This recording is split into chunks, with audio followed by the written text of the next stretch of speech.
So I had an encounter last night with a curious bobcat. I could tell that it was stalking me and making sounds surrounding my campsite.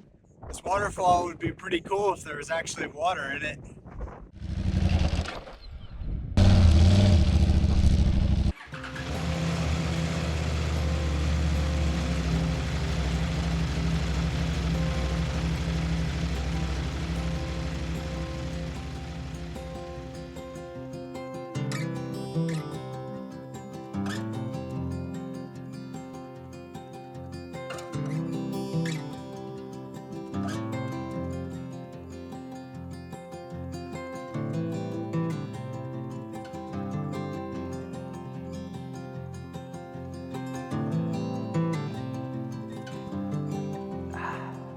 Well, I made it to the Cleveland National Forest.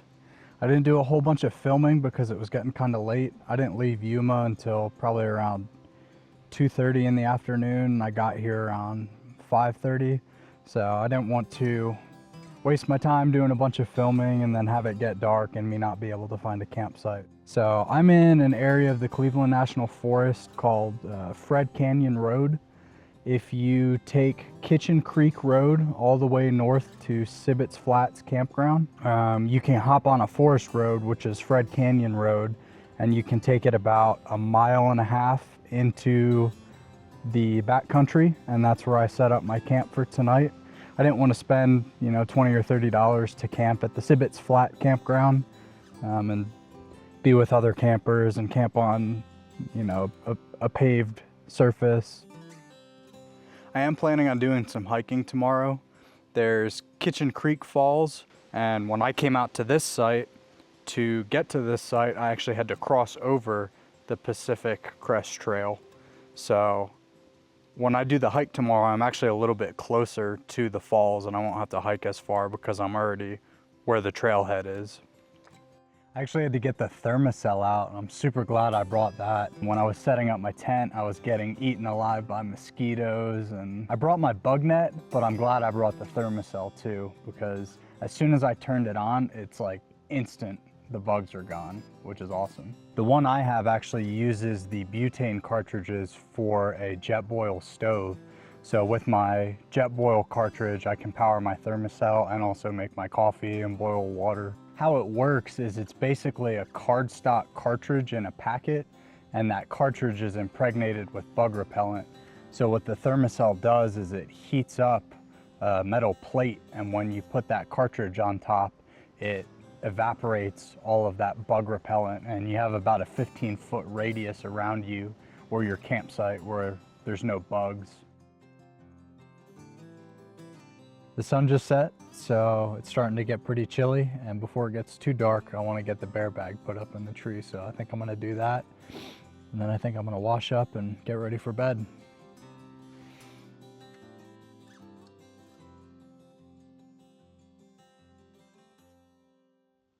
Good morning from Cleveland National Forest.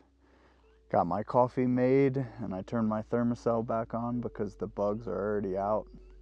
I had a hard time falling asleep last night because there was a bobcat pretty close by, and it kept me up with its calls.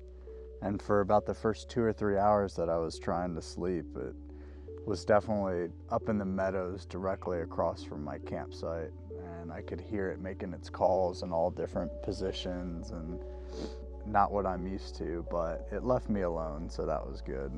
I only saw one other person so far, and they were in a Jeep going down this Fred Canyon Road that I mentioned yesterday. So that's pretty cool. Super quiet. I didn't hear any road noise or any other people or anything like that, and that's why I look forward to coming on these camping trips so much, is because it's just so peaceful. Today I'm going to hike the Kitchen Creek Falls, so I can walk about probably 600 or 700 feet and be on the Pacific Crest Trail, and then I take that south about another 4 or 5 miles. It's actually a 5-mile round trip, so I take that south for another 2 miles, and then I'll be at Kitchen Creek.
waterfall would be pretty cool if there was actually water in it.